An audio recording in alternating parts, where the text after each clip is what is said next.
Là, on va aborder les courants et les signaux en alternatif. Il s'agit des fonctions sinusoïdales. C'est la raison pour laquelle on fait une révision, une courte révision concernant les fonctions trigonométriques, d'accord, cosinusoïdales ou sinusoïdales. On ne retiendra que ces formules-là. À l'issue du résumé, du récapitulatif, on a ces trois formules à retenir pour pouvoir évaluer le déphasage. Et deuxièmement, c'est pour ramener une fonction du temps qui se situe dans le domaine temporel. On l'amène dans le domaine fréquentiel.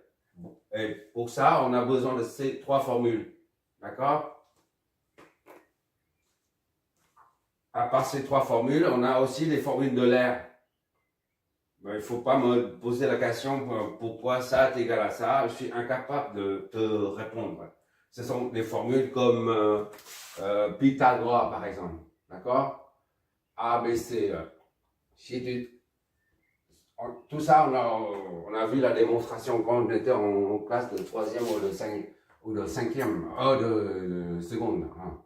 Ça, on sait, je sais appliquer comme toi, tu sais appliquer, mais il ne faut pas me poser la question pourquoi ça est égal à ça.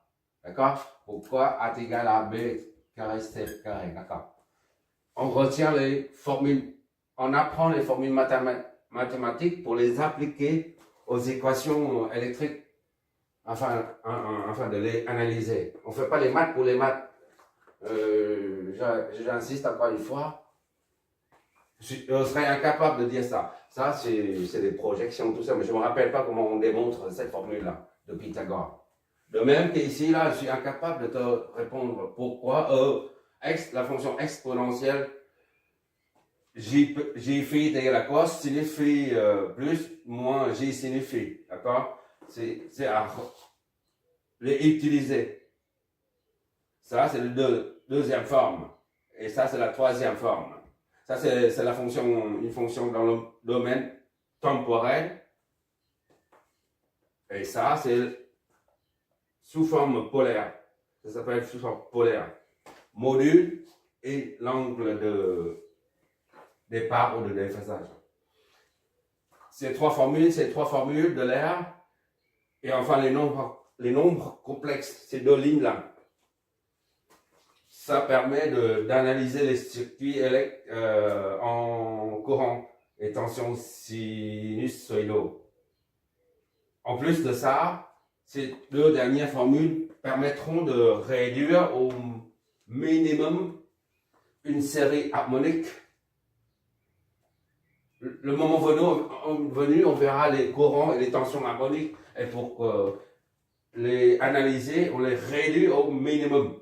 Et grâce à tout ça là, notamment ça et ça, ces deux-là, grâce à ces deux-là, on arrive à réduire une série d'harmoniques à une simple expression. D'accord? À l'issue de ça, il faut retenir ça. D'accord? Après, je l'efface et j'entrerai directement dans le vif du sujet concernant les signaux sinusoïdaux. Là, on a un cercle trigonométrique de longueur 1, unité. Ici, c'est 1, ici, 1, 1, 1. On suppose qu'il y a un vecteur qui tourne. Lorsque le vecteur se trouve ici, là, au départ, et lorsque ça tourne, le vecteur tourne à un angle de phi 1. Et quand on fait une projection de la pointe du vecteur jusqu'à l'arc cosinus, ça c'est l'arc sinus. Disons ici, là, on a 0,7 par exemple. D'accord?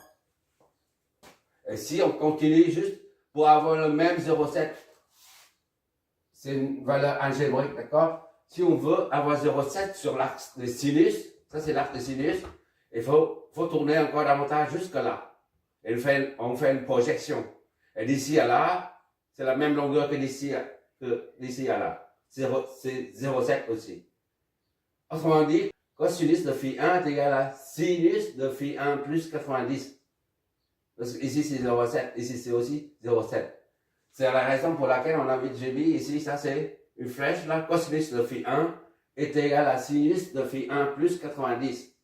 Cette longueur est la même que celle-là. D'accord? Et au lieu de mettre phi 1, on met phi tout simplement. Cosinus de phi, phi représente un angle en radian ou en degrés, peu importe, d'accord? Mais c'est un angle. Cosinus de phi est égal à sinus phi plus 90. D'accord? Et inversement, tu dis sinus de phi, c'est-à-dire sinus de ça comme un angle. D'accord? Sinus de ça est égal à cosinus de phi. Ça, c'est phi. D'accord? Est égal à cosinus de phi moins 90. Et phi est égal à ça. Moins 90. Ça fait phi 1. D'accord? Cosinus de phi 80. Sinus de phi là, est égal à cos moins 90. Et enfin, ça, on en déduit à partir de ces deux équations-là. On déduit cette équation.